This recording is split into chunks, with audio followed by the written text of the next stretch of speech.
ఈ రకంగా మన మనస్సులో పెరిగినటువంటి వేప చెట్టు మన జీవితాన్ని నాశనం చేస్తోంది. అందుకే దానికోసం ఎన్ని రకాల పనులు చేస్తున్నామో చూడండి. ఈ డబ్బులు సంపాదించడం కోసం జాతులు చెప్పుట, సేవ చేయుట, మృషలు సంధించుట, అన్యాయ విఖ్యాతిన్ పొందుట, కొండెకాడవుట, హింసారంభకుండవుట, మిథ్యా తాత్పర్యములాడుట, ఇంతయు పరద్రవ్యంబునాశించి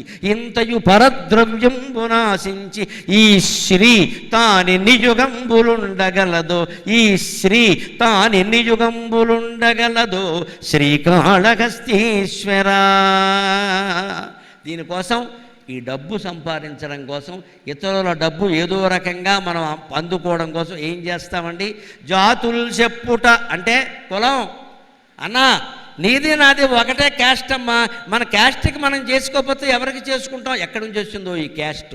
ఎప్పుడు వచ్చింది ఈ క్యాస్ట్?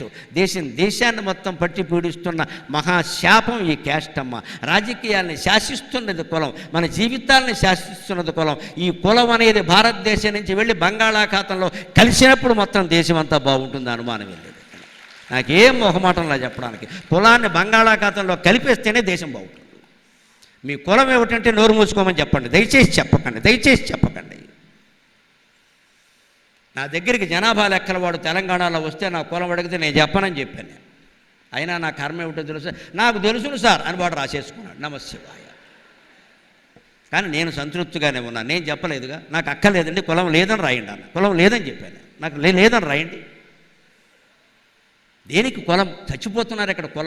కులాచారాల్లో గొప్ప ఉంటాయండి, పాటించవచ్చు. కానీ ఒక్కటి గుర్తుపెట్టుకుందాం హిందువులుగా, గడప లోపలే కులం, గడప దాటితే సమాజం. ఖచ్చితంగా అదే దృష్టి. నీ పిల్ల పెళ్ళికో కొడుకు పెళ్ళికో నీ ఇంట్లో ఆచారాలు ఏముంటే ఆవిడ పాటించవయ్యా. అత్తగారో మావగారో చెబుతారు కులాచారాలు పాటించు. బయటికి వెళ్ళి కులం గురించి మాట్లాడతావు? బుద్ధి లేదా? జ్ఞానం లేదా? సిగ్గుపడాలి కులం గురించి మాట్లాడడానికి. జాతులు చెప్పట, మనం కులం చెప్పుకుని ఓట్లు వేయించుకుంటున్నాం, కులం చెప్పుకుని ఓట్లు అడుగుతున్నాం, కులం చెప్పి అందరినీ కాకాపడుతున్నాం. మన క్యాస్ట్కి మనం చేసుకోకపోతే ఎలాగంటే ఇంకోటికి చేయొద్దా? వీడికే చెయ్యాలా? సేవ చేయుట, కొంతమంది సేవ చేస్తారు, జమీందారులకు సేవ చేస్తారు, నాయకులకు సేవ చేస్తారు, జీవితాంతం అలా చేస్తూనే ఉంటారు. ఎందుకని? ఆయన డబ్బులు ఇస్తాడు కాస్త, ఆయన వల్ల పొట్ట గడుస్తుందండి. ఈ ఇచ్చే డబ్బులు ఆయనకి ఎక్కడి నుంచి వచ్చాయి? అక్రమమా సక్రమమా వీడికి అనవసరం, సేవ చేస్తూనే ఉంటాడు. మృషలు సంధించుట, అనేక రకాల అబద్ధాలు ఆడుతూ ఉంటారు డబ్బులు సంపాదించడం కోసం. ఎన్ని రకాల అబద్ధాలు ఆడినా మొత్తం మీద డబ్బు రావాలి అంతే. అన్యాయ విఖ్యాతిన్ పొందుట, కష్టపడేవాడు ఒక్కడు లోకంలో, పేరు వచ్చేది ఒకడికి. గమనించండి, కష్టపడేవాడు ఒక్కడు, పేరు వచ్చేది ఒకటికి. ఇలా ఎందుకు జరుగుతుందండి? ఇంత కష్టపడి ఈ కార్యక్రమం ఏర్పాటు చేసింది ఎవరండి? నారాయణి అమ్మ సంస్థానం వాళ్ళు. అందుకే నేను కార్యకర్తలకు స్పష్టంగా చెప్పా, మీరు అనుమతించిన వాళ్ళు తప్ప ఎవ్వరూ వేదిక ఎక్కి నాకు సన్మానం చేయడానికి వీల్లేదని చెప్పాను నేను. అయితే కష్టం వారిది, ఖర్చులు వారిది, ప్రయాస నాది. మొత్తం ఊళ్ళో సంఘాల వాళ్ళందరూ వచ్చి నాకు శాలువాలు కప్పుతారు, నాకు దండలేస్తారు. ఏమన్నా అంటే మీరు సరస్వతి పుత్రుడు అంటారు. సరిపోయాయి. నీకు నేను పబ్లిసిటీ ఎందుకు ఇవ్వాలి? వాడు ప్రసంగానికి రాడు, వినడు, దండ వేయడానికి వస్తాడు. ఎందుకంటే ఫోటో కావాలి ఇక్కడ, రేపు పొద్దున పేపర్లో వేసుకోవాలి. ఆయనకి నేను దండ వేసే పైగా ఏమంటాడు? మా ఇంటికి వచ్చారంటాడు. నా కర్మ కాలింది వీడింటికి వెళ్ళడానికి. ఈ పబ్లిసిటీ కావాలంతే. అందుకని అది మానుకోవాలి. జాతులు చెప్పుట, సేవ చేయుట, మృషలు సంధించుట, అన్యాయ విఖ్యాతిన్ పొందుట. కష్టం ఒకరిది, పేరు ఒకరిది. అన్యాయంగా మనం పేరు రావాలని అనుకుంటాం, కష్టపడి సంపాదించుకోవాలని అనుకో. కొండెకాడవుట, చాడీలు చెప్పి మనం పెద్దవాళ్ళం అవ్వాలని చూస్తాం. ఒకళ్ళ దగ్గర పనిచేస్తూ ఉంటాం, సాటి ఉద్యోగం మీద చాడీలు చెబుతాం. ఎందుకంటే వాడి ఉద్యోగం పోవాలి, మనకి రావాలి. ఇవన్నీ ఎందుకు చేస్తాం? హింసారంభకుండవుట. అంతేకాదు, కొంతమంది పెద్ద రౌడీల దగ్గర చిన్న రౌడీలు చేరతారు, కిరాయి గుండాలు అంటారు. వాడు డబ్బులు ఇస్తాడు, 10 లక్షలు ఇస్తాడు, ఫలానా వాడిని వేసేయమంటాడు, వీడు వెళ్ళి వేసేస్తాడు. చివరికి జైలుకి ఎవడెడతాడు? ఈ కిరాయి గుండా పెడతాడు. వాడు బాగానే ఉంటాడు ఖచ్చితంగా. ఇవన్నీ ఎందుకు చేస్తున్నాం? మిథ్యా తాత్పర్యములాడుట. మాట్లాడతాం, మళ్ళీ మాట్లాడితే నా ఉద్దేశం వేరు, నేను వేరే ఉద్దేశంతో మాట్లాడామంటాం, తాత్పర్యం మార్చేస్తాం. ఈ మొత్తం నాటకాలన్నీ ఎందుకు ఆడుతున్నామంటే పరద్రవ్యంబు నాశించి, ఇతరుల సంపద నాశించి మాత్రమే కదా.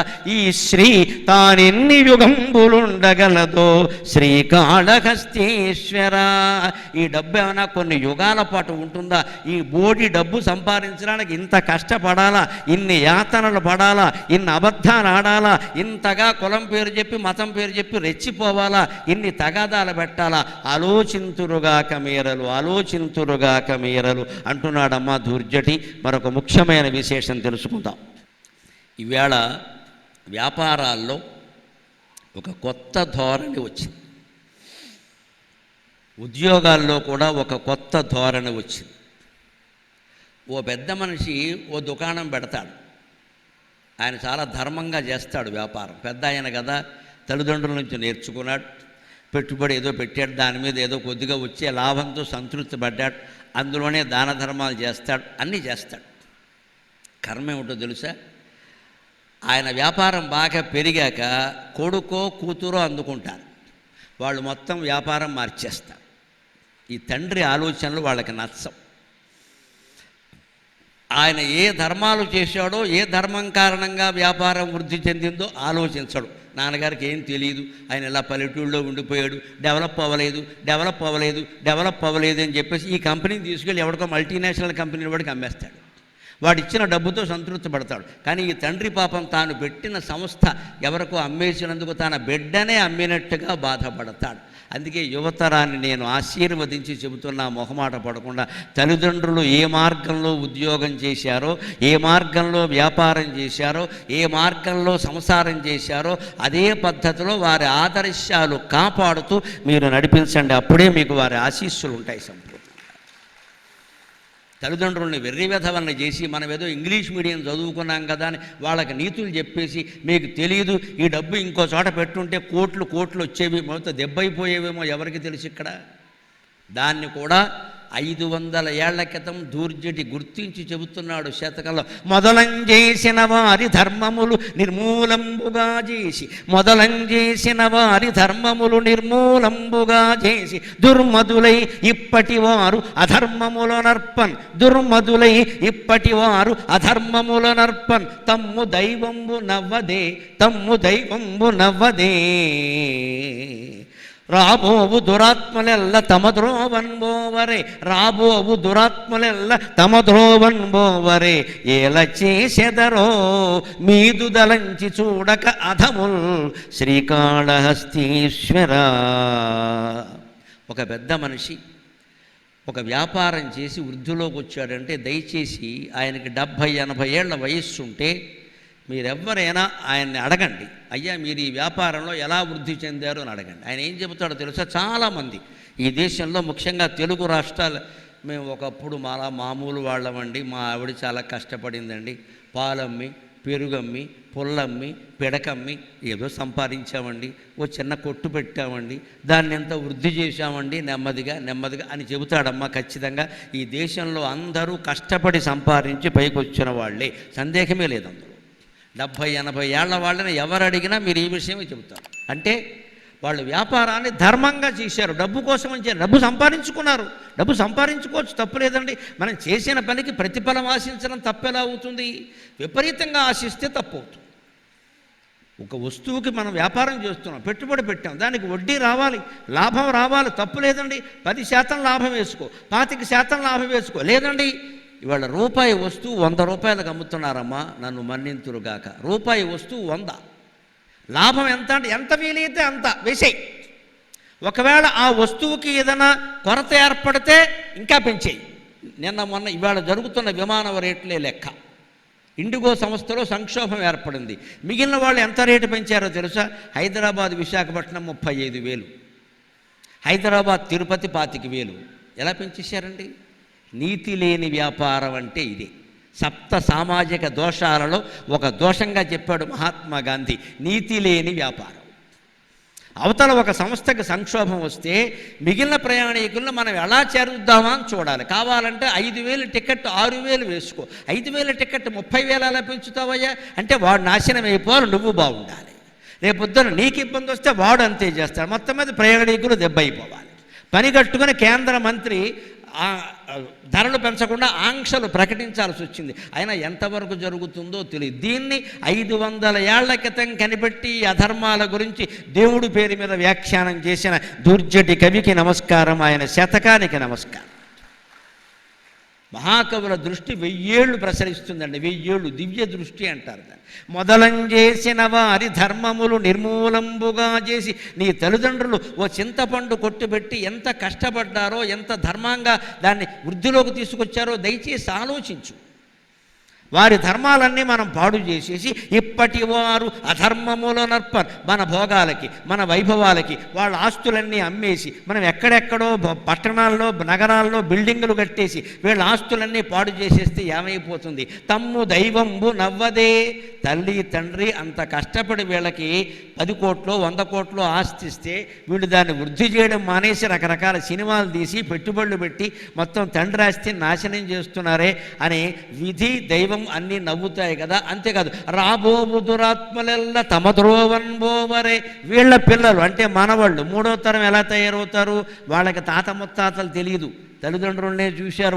వీళ్ళు బాగా భోగాలు అనుభవించడం చూశారు. వీళ్ళు చిన్నప్పటి నుంచి పిల్లల్ని సిల్వర్ స్పూన్ ఫీడింగ్ అంటారే, బంగారపు చెంచాలతో అన్నాలు తినిపించారు. వాళ్ళ తల్లిదండ్రులు వీళ్ళనేమో చిన్న కింద కూర్చోబెట్టి తినిపించారు. కానీ వీళ్ళ పిల్లల్ని బంగారపు పళ్ళాల్లో భోజనాలు పెట్టారు. వీళ్ళు ఏమనుకుంటారు? ఈ 3వ తరం మేము పుట్టుకతోనే జమీందారులం, మేము ఇలాగే ఉంటాం అని. వీడు తాతగారి సంగతి తెలియకపోగా వీళ్ళ తల్లిదండ్రులను మొత్తం అవమానించి వీడు మళ్ళీ ఇలాగే చేస్తాడు. ఈయనిచ్చిన ఆస్తిని వాడు పాడు చేస్తాడు. త్రాబోవు దురాత్మలెల్ల తమ ద్రోవన్ బోవరే ఎలా చేసెదరో మీదు దలంచి చూడక అధముల్ శ్రీకాళహస్తీశ్వర. పైన ఏం జరుగుతోంది, భవిష్యత్తు ఏమిటని ఆలోచించకుండా ఎందుకు ఇలాగ రకరకాల భోగకాంక్షలతో ఉన్న ఆస్తుల్ని పాడి చేసుకుంటున్నారు అని ప్రశ్నిస్తున్నాడమ్మా ధూర్జటి. ఆలోచించండి. నేనొక్క విజ్ఞప్తి చేస్తా, చాలా ధైర్యంగా మొహమాటం లేకుండా. పల్లెటూళ్ళలో ఉండేవాళ్ళు పల్లెటూళ్ళలోనే ఉండండి. వ్యవసాయం బాగా ఉన్నవాళ్ళు, 10 ఎకరాల పైన ఉన్నవాళ్ళు వ్యవసాయాన్నే నమ్ముకోండి. ఎప్పుడైనా దేశానికి ఆధారం పల్లెటూళ్ళే, దేశానికి ఆధారం వ్యవసాయమే. మరో వృత్తి లేదు, మరో వృత్తి లేదు. ఉన్న 100 ఎకరాల పొలం ఉన్నా సరే వ్యవసాయం చెయ్యడు. చిత్తూరు పక్కన ఉండేవాడు చిత్తూరు వస్తాడు, చిత్తూరులో ఉండవలసిన వాడు బెంగుళూరు వెళ్ళిపోతాడు, బెంగుళూరు వెళ్ళవలసిన వాడు బొంబాయి వెళ్ళిపోతాడు, బొంబాయి వాడు ఆస్ట్రేలియా వెళ్ళిపోతాడు. నా దేశం ఏమవ్వాలి? నా రాష్ట్రం ఏం కావాలి? నా పల్లెటూళ్ళు ఏం కావాలి? నా పంట చేలు ఏం కావాలి? ఆలోచించండి, ఆలోచించండి, ఆలోచించండి. వ్యవసాయం చేసేవాడికి పిల్లనివ్వరు. మహిళలకి దండం పెట్టి కోరుతున్నా, మట్టి పిసుక్కునే వాడికి పిల్లనివ్వండి, మా పీక పిసుక్కునే వాడికి పిల్లనివ్వకండి. చాలామంది ప్రతిజ్ఞ, మట్టి పిసిగేవాడికి నేను పిల్లనయ్యాను, పీక పిసిగేవాడికి ఇస్తుంది ఈవిడ. మట్టి పిసిగేవాడు పీక పిసకడమ్మా. వాడికి భూదేవి మీద ఎంత గౌరవం ఉందో నువ్వు ఇచ్చిన పిల్ల మీద అంత ప్రేమ ఉంటుంది ఖచ్చితంగా. వ్యవసాయాలు బాగుండాలి, పల్లెటూళ్ళు బాగుండాలి. మీ ఊరేది అంటే చిత్తూరు అని చెప్పకండి అమ్మ. చిత్తూరు అయితే చెప్పండి. చిత్తూరు పక్కన ఏదైనా పల్లెటూరు ఉందనుకోండి, ఒడ్డేవారి పల్లెనే చెప్పండి. ఏ ఊరైతే అదే చెప్పండి. ఆ పల్లె ఎక్కడుందండి అంటే అప్పుడు చిత్తూరుకి ఇంత దూరం అని చెప్పండి. మనకి దగ్గరలో ఉన్న నగరం పేరు చెప్పకూడదమ్మా. మనం ఖచ్చితంగా మనం ఎక్కడ పుట్టి పెరిగామో ఆ పల్లెటూరు పేరే చెప్పాలి. అది తెలియకపోవచ్చు, అప్పుడు మిగిలిన వివరాలు చెప్తాం. కావాలని ఫలానా మండలం ఫలానా జిల్లా అని చెబుతాం, కానీ ముందుగా పట్టణం పేరేలా చెబుతామండి? అంచేత వ్యాపారాలు బాగుండాలంటే తల్లిదండ్రుల మార్గాన్ని అనుసరించాలి. వాళ్ళు కష్టపడి దాన్ని వృద్ధి చేశారు. షేర్లోనూ స్టాక్ మార్కెట్లోనూ పెట్టుబడులు పెట్టేసి రాత్రికి రాత్రి కోటీశ్వరులు అవుదామని వాళ్ళు ఆలోచించలేదండి. ఈ దుర్మార్గపు ఆలోచనలు మానుకోవాలి. అందుకే ఈవేళ గమనించండి, కోటీశ్వరులైన వాళ్ళు ఎవరు నన్ను మన్నింతురుగాక ఆరోగ్యంగా లేరండి. ఎవరు ఆరోగ్యంగా లేరండి. వారు ఆరోగ్యంగా లేరు, వారి పిల్లలు ఆరోగ్యంగా లేరు. 25 ఏళ్లకి బీపీ, 20 ఏళ్లకి షుగరు, 30 ఏళ్లకి గుండెపోటు. గోవిందా గోవిందా. శరీరాలు మామూలు శరీరాలు కాదు, ఐరావతంలా ఉంటున్నారు మనుషులు. 6వ తరగతి పిల్లే ఐరావతంలా ఉంటుంది. అంత ఒళ్ళు ఎందుకు వచ్చింది? అప్పుడే షుగర్ ఎందుకు వచ్చింది? అప్పుడే బీపీ ఎందుకు వచ్చింది? డబ్బు కారణంగా పెరిగిన జబ్బులు ఇవన్నీ కూడా. ఇదంతా దేహం కోసమే కదా. ఈ భోగాలు వైభవాలు అన్నీ మనం ఆశించి కదా దేహమే. ఇంతకీ దేహం నీకు అర్థమైందా? లేదు, అంతా సంశయమే.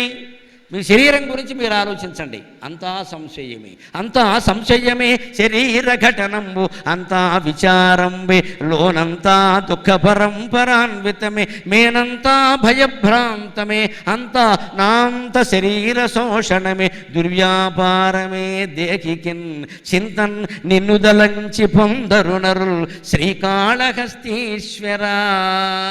ఈ శరీరం ఎలా ఏర్పడింది? అంతా సంశయమే, మనకేం తెలియదు. ఆశ్చర్యం ఏమిటో తెలుసా? అన్నం తిన్నాం, మళ్ళీ ఎప్పుడైనా తిన్న అన్నం గురించి ఆలోచించావా? ఆకలేస్తే మళ్ళీ ఆకలేస్తుంది అన్నాం, అంతేగాని తిన్న అన్నం ఏమైంది?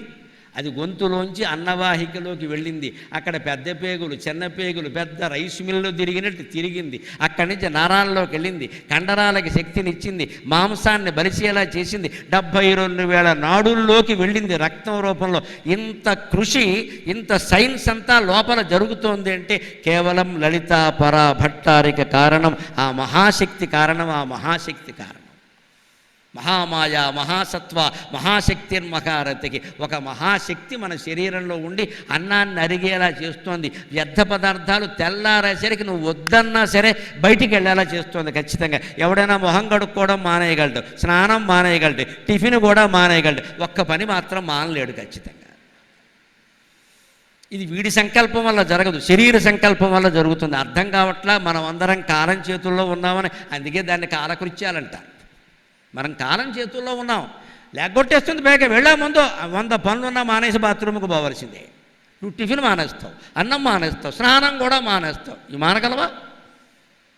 ఆ వ్యర్థ పదార్థాలు పొద్దున్నే బయటికి వెళ్ళకపోతే, నవరంధ్రాల్లోనూ వచ్చిన మాలిన్యాలన్నీ బయటికి వెళ్ళకపోతే మనిషి రోగాల పాలవుడా.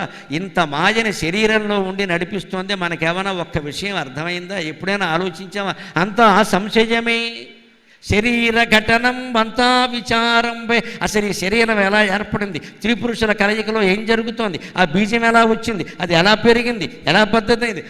9 నెలలు తల్లి కడుపులో ఎలా వృద్ధి చెందింది? ఇదంతా సైన్స్ వాళ్ళు చెప్పినా మనం ఏమైనా పట్టించుకున్నామా? వీళ్ళెవరూ చెప్పక ముందు నుంచి అది జరుగుతూనే ఉంది కదా.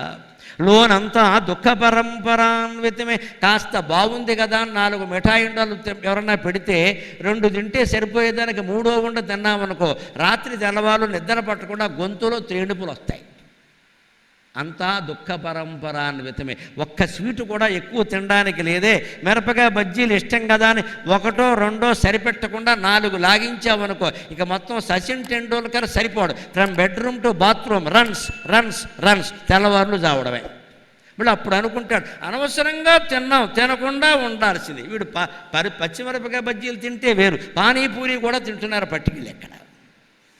మొత్తం తింటాడు, వద్దన్నా తింటాడు. మళ్ళీ గరికపాటి వారు చెప్పారు, నేను వింటున్నా అంటే వింటాడు, తినడం మాండం. వినడమే, తినడమే. అది అంతే. చెప్పినందుకు గరికపాటి వారికి పుణ్యం వచ్చింది, వీడికి ఏమి రాలేదు.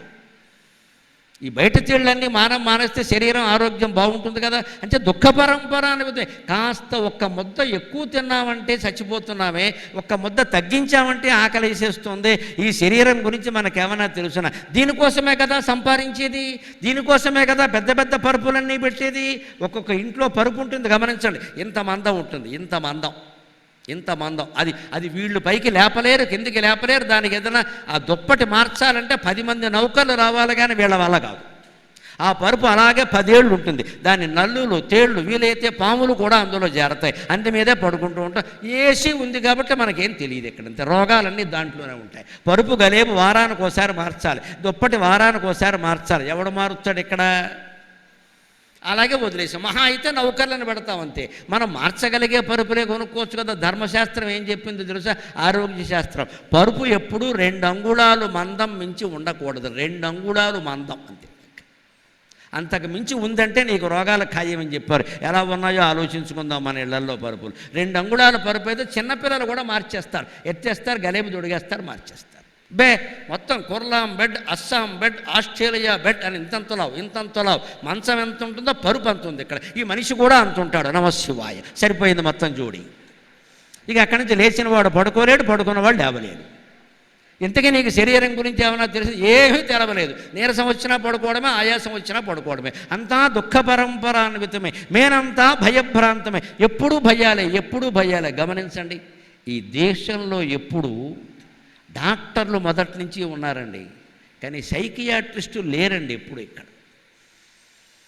పైగా మనస్సు ఏదైనా అడుగులా ఉంటే మనం ఏమంటాం? పిచ్చాడంటాం.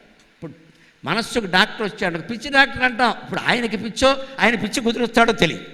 పిచ్చి డాక్టర్ అంటే అర్థం ఏమిటి? అది కర్మధారయ సమాసమా తత్పురుష సమాసమా? వ్యాకరణంలో ఇదే పెద్ద సమస్య. పిచ్చి డాక్టర్ అంటే ఆయనకి పిచ్చా లేదా పిచ్చి కుదిరించే డాక్టరా? ఇది లేదండి ఈ దేశంలో. ఎందుకు లేదో తెలుసా? నేను సగర్వంగా చెబుతున్నానమ్మా. కొన్ని వేల ఏళ్లుగా ఈ కుటుంబాల్లో ఉమ్మడి కుటుంబ వ్యవస్థ బంగారంలా కాపాడబడింది, బంగారంలా కాపాడబడింది. ఇంట్లో వయస్సులో ఉన్న అమ్మాయి, వయస్సులో ఉన్న అబ్బాయి ఏమైనా మనస్సు బాగోలేదంటే వెంటనే మా అమ్మగారు వచ్చేది, అమ్మమ్మ గారు వచ్చేది. ఆడపిల్ల అయితే, మగపిల్లడైతే తాతగారు వచ్చేవాడు. ఏదో తాత, ఏంట్రా ఊరికే ఇదైపోతున్నావు అని మాట్లాడతాడు. ఇక్కడ ఈ అమ్మాయి తల్లికి చెప్పలేని విషయం అమ్మమ్మకి చెబుతుంది. చనువు. అమ్మమ్మ, నీకేం తెలుసు వెర్రిమొహం, మీ తాతతో నేను ఎన్ని పడ్డానో, మీ తాత గురించి నీకేం తెలుసు. ఆయన అప్పటికే వెళ్ళిపోయాడు కాబట్టి ఏం చెప్పినా పర్వాలేదు. మీ తాతతో నేను ఎన్ని పడ్డాను అని ఈ అమ్మమ్మ తాతగారి కథ మనవరాలకి చెబితే, ఈ మనవరాలు పడిన దుఃఖం ఉందే, మా అమ్మమ్మ పడిన దుఃఖం ముందు నేనేం పడ్డాను అని అమ్మమ్మ కాళ్ళకి దండం పెట్టి అమ్మమ్మ ఒళ్ళో పడుకునేదమ్మా. అందుకని శతాబ్దాల తరబడి నా దేశంలో ఆత్మహత్యలు జరగలేదు, ఆత్మహత్యలు జరగలేదు. ఈవేళ అమ్మమ్మలు లేరు, నన్ను మన్నింతులుగాక అమ్మలే దగ్గర లేరు. అమ్మమ్మలు ఎక్కడుంటారు? అమ్మే దగ్గర లేదయ్యా, ఆయా వచ్చి పడిందయ్యా. అమ్మే లేనప్పుడు అమ్మమ్మ ఎక్కడది, మా అమ్మ ఎక్కడది? పెద్దవాళ్ళు లేరండి. పెద్దవాళ్ళు ఉంటే సైకాలజిస్టుల పని లేదమ్మా. వాళ్ళు అనేక కష్టాలు పడ్డారు, అనేక రకాల యాతనలు పడ్డారు, పైకి కష్టపడి పైకి వచ్చారు. ఆ కష్టమంతా చెబితే యువతరానికి ఏమనిపిస్తుంది? మనకేం తెలియదు కదా, మనం పుట్టగానే వైభవాల్లో పుట్టాం. అమ్మమ్మ ఎంత కష్టపడిందిట, మా అమ్మ ఎంత కష్టపడిందిట, తాతగారు ఎంత కష్టపడ్డట. ఆ పాఠాలు వింటే రామాయణ భారతాల కంటే గొప్పవండి, అనుమానం వెళ్ళ. అందుకని పిల్లల్ని దయచేసి అమ్మమ్మల చేత, మా అమ్మల చేత, తాతయ్యల చేత కౌన్సిలింగ్ ఇప్పించే ప్రయత్నం చేయండి అమ్మా, ప్రయత్నం చేయండి. ఖచ్చితంగా యువతరం బాగుంటుంది, యువతరం బాగుంటారు. సెలవులకైనా కనీసం వాళ్ళ దగ్గరికి తీసుకెళ్ళి వాళ్ళ దగ్గర పెట్టి అమ్మమ్మ ఏదో చెబుతోంది విను, తాత ఏదో చెబుతున్నారు వినని చెప్పాలి. అది లేకే ఈవేళ దేశంలో భయభ్రాంతమై భయాలు పెరిగిపోయినాయి. ఈ భయానికి మళ్ళీ వైద్యం, దాన్ని కౌన్సిలింగ్ అంటాం, సిట్టింగ్ అంటాం. అంతే, సిట్టింగ్కి వెయ్యి 4 సిట్టింగ్లు అయ్యాయి, 4000 అయిపోయాయి. ఏమిటంటే పరిష్కారం అంటే you should change your mind set అని ఇంగ్లీష్లో చెబుతాడు. అది చేతనైతే నీ దగ్గరికి ఎందుకు వచ్చాం? పని లేక. మన మైండ్ సెట్ మనమే మార్చుకోగలిగితే వారి దగ్గరికి వెళ్ళడం ఎందుకండి? అదేదో మనమే మార్చుకోవచ్చు కదా, ఖచ్చితంగా మారుతుంది. లేకపోతే భయభ్రాంతమే, అంత అనాంత శరీర శోషణమే. ఎప్పుడు ఏ వ్యాధి ఆక్రమిస్తుందో తెలియదు, ఎప్పుడు ఏ వ్యాధి వస్తుందో తెలియదు. వాతావరణం పాడైపోయింది ప్లాస్టిక్కుల కారణంగా. ఏ పురుగులు ఎప్పుడు వస్తాయో తెలియదు, ఏ కీటకాలు ఎప్పుడు వ్యాపిస్తాయో తెలియదు, ఏ వైరస్ ఎప్పుడు వ్యాపిస్తుందో తెలియదు. ఈ రకంగా భయభ్రాంతులమే ఉన్నాం. అంత అనాంత శరీర శోషణమే, దుర్వ్యాపారమే దేఖికిని. ఈ దుర్వ్యాపారం నుంచి బయటపడాలంటే ఒకటే లెక్క, చింతన్ నిన్ను దలంచి పొందరు నరుల్ శ్రీకాళహస్తీశ్వర. ఏ చిన్న ఆపద వచ్చినా, శరీరానికి వ్యాధి అయినా, మనస్సుకి చింత అయినా సరే, ముందు ప్రశాంతంగా చేయవలసిన వైద్యం ఏదో చేసుకుని కాసేపు ఇంట్లోనే ఓ చోట కూర్చునే ఓపిక లేకపోతే మంచం మీదే పడుకుని నమశివాయ నమశివాయ నమశివాయ అని పంచాక్షరి జపం చేయండి అమ్మా. 24 గంటల్లో శారీరకం, మానసికం అన్ని రకాల వ్యాధులు తగ్గి మనుషులు ఆరోగ్యంగా ఉంటారు, మనుషులు ఆరోగ్యంగా ఉంటారు. గొప్ప పరిష్కారం, రూపాయి ఖర్చు లేని పరిష్కారం.